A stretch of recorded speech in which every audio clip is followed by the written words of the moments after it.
Murang charger ng baterya guys. Ito is mga bagay na dapat meron tayo automatic sa ating bahay. Okay, very common to guys at very basic. Kasi syempre lahat ngayon is driven by batteries na. Mostly talaga may baterya. Motor natin syempre may baterya.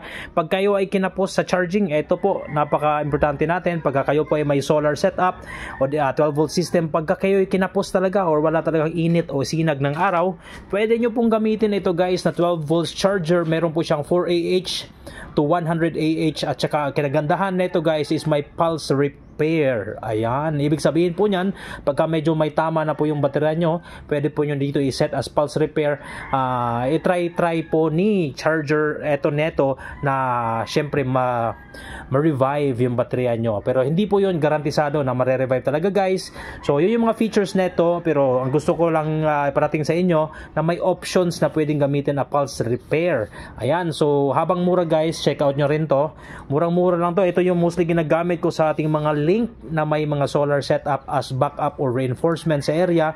Pagka talagang kinapos, ito na po dinudukot natin.